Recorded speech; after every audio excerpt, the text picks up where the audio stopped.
İsmayıllı şəhər Eldar Məmmədov adına 3 nömrəli məktəb liseyində bugün təhsildə qrantlar 8-ci qrant layihə qaliblərindən biri olan Boğçalarda qorunan gözəllik təkəldüz layihəsinin bağlanış mərasimi keçirilib. Tədbirdə icra nümayəndəsi İsmayıllı rayon Həmkarlar Komitəsinin sədri Hafiz Kərimov, 3 saylı məktəb liseyin direktoru Vasif Abdullayev, Uşaq Gənclər İnkişaf və Yaradıcılıq Mərkəzinin direktoru Xuraman Qurbanova, məktəb direktorları, şəhid ailələri və valideynlər iştirak etdilər. Tədbirdə ilk öncə Azərbaycan dövlət himni səslənib, sonra isə Azərbaycan torpaqlarının azad olunması uğrunda şəhid olan şəhidlərimizin xatirəsi bir dəqiqəlik sükutla yad edilib. Layihə rəhbərləri Fidan Heydərova çıxış edərək layihə haqqında məlumat verib. Layihənin əsas məqsədi gənc nəslə milli mənəvi dəyərləri təbliğ etmək və eləcə də az saylı xalqlar arasında mədəniyyətimizi təbliğ etməkdən ibarətdir. Layihə zamanı 3 ay müddətində İsmayıllı şəhər Eldar Məmmədov adına 3 nömrəli məktəb liseyində təlimlər təşkil olunub. Bir zamanı məktəb liseyin şagirdlərinin hazırladığı Novruz adət-ənənələrindən ibarət səhnələr və mahnılar nümayiş etdilər. Layihə rəhbəri Fidan Heydərova əlavə çıxış edərək layihənin təlimçisi olan baş leytenant şəhid Famil Əhmədzadənin həyat yoldaşı olan Vüsalə Əhmədzadəyə təşəkkür edib.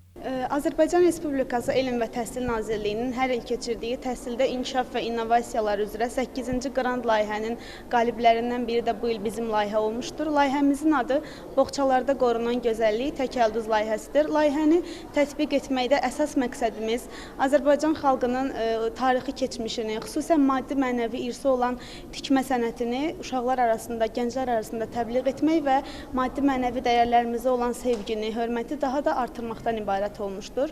Layihəmizin müddəti 3 ay müddətində təşkil olunmuşdur və 3 ay ərzində uşaqlarla bir-birindən maraqlı, çox gözəl təlimlərimiz təşkil olunmuşdu.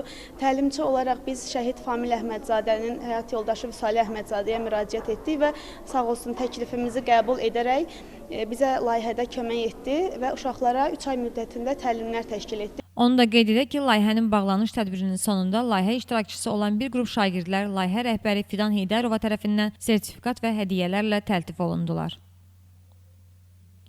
Günel Zülfüqarova, Rafiq Həsənov, Elçin Məlikov bugün informasiya proqramı üçün.